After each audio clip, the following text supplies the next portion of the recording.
Hello বন্ধুরা, আমি গৌরব। আমার চ্যানেল জিএম আপডেটে তোমাদের সকলকে স্বাগত। তো আমি চলে এসেছি আপডেট নিয়ে। তো আপডেট দেওয়ার আগে যেটা বলে রাখবো, অবশ্যই যারা আমার চ্যানেলটিকে এখনও পর্যন্ত লাইক এবং সাবস্ক্রাইব করোনি তারা অবশ্যই চ্যানেলটিকে লাইক এবং সাবস্ক্রাইব করে দাও, এবং যারা ভিডিওটি দেখছো তারা আপডেটটি সঠিকভাবে পাওয়ার জন্য অবশ্যই ভিডিওটি স্কিপ না করে পুরো ভিডিওটি দেখো।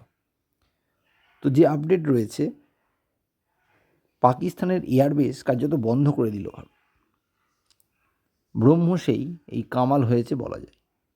আমরা জানি অপারেশন সিঁদুরের সময়ে ভারত কতটা নিখুঁতভাবে পাকিস্তানের বিভিন্ন এয়ারবেসে কার্যত হামলা চালিয়েছিল, প্রত্যাঘাত করেছিল, এবং তাতে কার্যত একাধিক এয়ারবেস তাদের পরিকাঠামো ভেঙে পড়ে।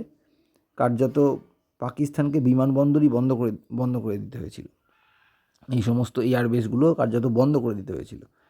তো এবং তারা একটি বিজ্ঞপ্তি প্রকাশ করেছে যেখানে বলছে যে এই বন্ধ হওয়া বিমানবন্দরগুলো তারা এখনও খুলতে পারছে না, এবং সেটার মেয়াদ বাড়ানো হয়েছে 6ই আগস্ট 5:29 পর্যন্ত।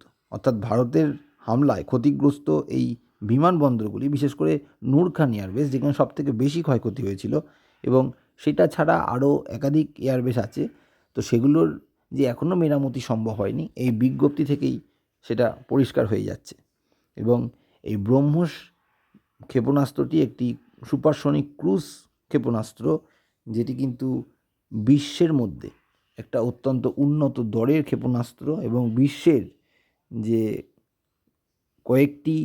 অল্প কয়েকটি যে অত্যন্ত শক্তিশালী ক্ষেপণাস্ত্র আছে তার মধ্যে কিন্তু ব্রহ্মসও একটি পড়ে। তো যার জন্যে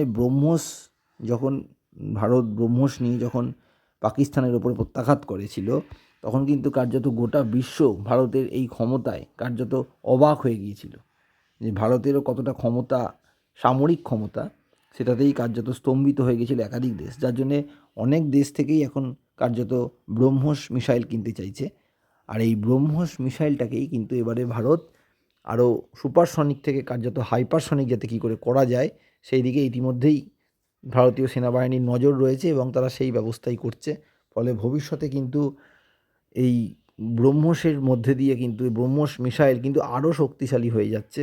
ফলে পাকিস্তানের যে কোনো আসপদ্ধার তাদের জবাব দেওয়ার জন্যে কিন্তু ভারত আরও ভালো করে প্রস্তুত থাকতে পারবে, এটা হাইপারসনিক হয়ে যাওয়ার ফলে কার্যত এই ব্রহ্মসেই কামাল হয়েছে, এবং ভবিষ্যতে তাই জন্য ব্রহ্মসের ওপরেই ভারত কিন্তু নজর দিচ্ছে।